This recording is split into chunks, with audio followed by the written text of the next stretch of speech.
So imagine driving to Vegas with your closest best friend, and then suddenly you run over something and your tire bust. Now, I know as for me, as a woman, I do not know how to change a tire.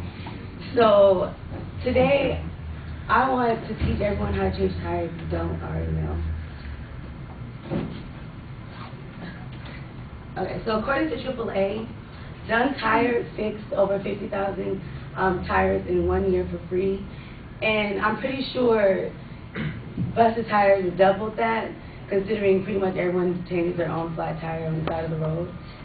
But if anything happens, if you ever get a flat tire, the first thing that you're supposed to do is pull over to the side of the road, to the right. And I'm pretty sure you guys have seen this before, on the right-hand shoulder. And they said make sure not to, well, according to autotips.com, they said make sure you don't park in the middle of the road, because you may come onto oncoming traffic and someone may hit you. So, and also you shouldn't park on a hill, because as you know, when you park on the hill, your car is going to slide right on down. So it's better just to try to ride down the hill and then park on this side. And first, when you pull over, make sure you put on your parking brake. And usually the tools are in your trunk, which they also call the boot of the car. And usually if you have like those Jeeps, the old school Jeeps, usually it's in the front of the car, but most cars it's in the back and under something similar to this. But usually you should find your spare tire. And you should locate all the tools in your car, which is, of course, the spare, then the lug wrench, and the jack. And then, according to cartalk.com, what you want to do first is loosen the lug wrench.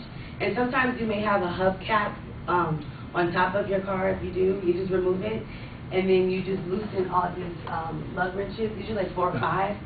And you see how this guy is standing on the lug of the lug wrench? It's because it's usually so tight, because when you get it from the car dealership, they really tighten it really tight. So if you're kind of light, like most girls are, you have to like step on it just to loosen it up.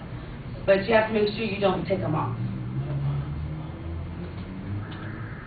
And then when placing the jack, usually most of the information I'm telling you guys, you can find it in your owner's manual. But if you're changing the front tire, you put the jack in the front of the car. And then if you're changing your rear tire, you put it kind of in the back of the car. And depending on the type of jack, usually, as you can see right here, you can just turn the jack and it'll lift the car up. And you should lift it as high as possible so you can get under there and change the tire. And when you take the tire off, you usually will see like the brake rotor, the caliper, and the brake pad. And usually some of these words may be foreign. But this is basically what your tire will look like when you take the tire off.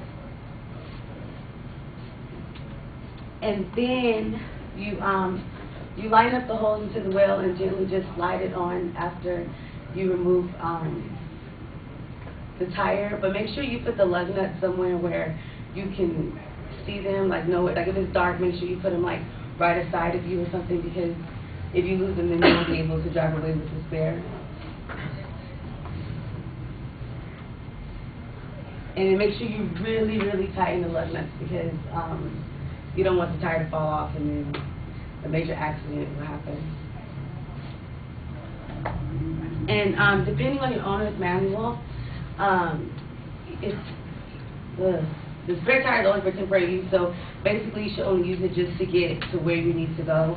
And you shouldn't go faster than 30 or 50 miles per hour. And you should go no further than 70 miles on the spare tire. And that's it. You just drive safely. And just remember, don't knock it till you try it. So I haven't changed the tire personally, but Doing the research of this, now I have an idea, so if I do anything happens to my tire, I know the basics of what I should do. And if you need any help, just call AAA or, you know, any tow company and they'll help you out. Thank you.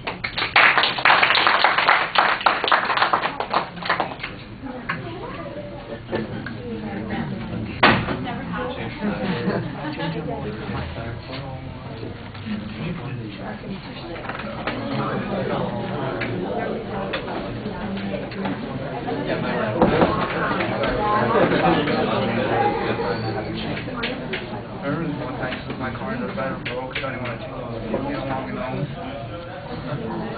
My dad would have picked it up in the morning. I know how to do it, but I know how to do it, so they want to do it. It's annoying. Tire off. Other tire off. I got my iPod, and he never got my window.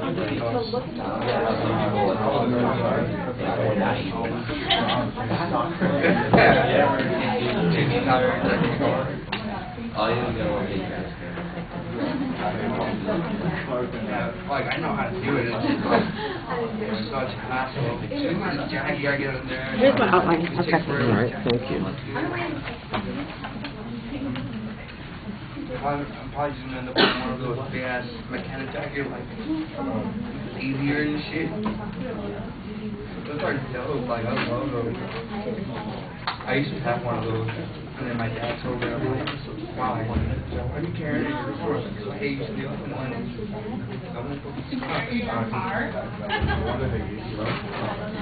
Yeah, it's not. I remember last time my car, like, I was changing my tires, and, like, it was on the thing, and I was tidying the thing up. It's just like, I'm like, wow. I think my leg was under there. I hate those. I know, I take care of that.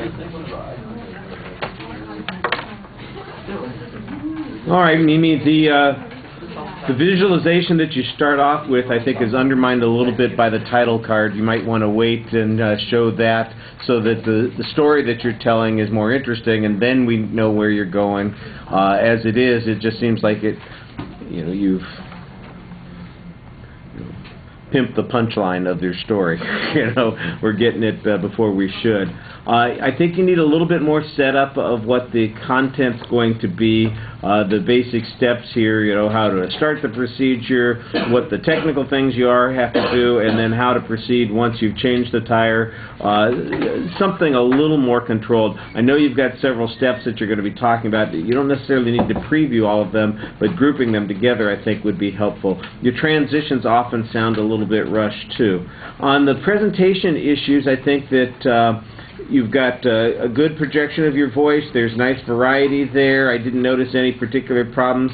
Once in a while, it sounds like you are pausing at awkward spots, and you're not quite sure where you're going. You're not injecting the ums and ers and wells and likes, but it does seem like you're having to think an awful lot about what the next thing is that's coming up, and it probably would be solved a little bit by some additional practice, so you could get through it a little bit more smoothly.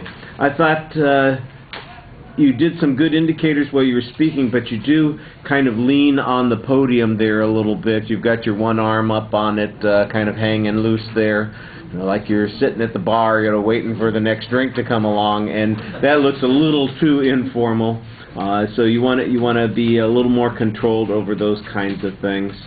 And I think on the content issues, you need to make it a little bit more interesting. You've got some good technical stuff there, but telling a story, I make the reference about, you talk about the guy standing on the lug wrench, for instance.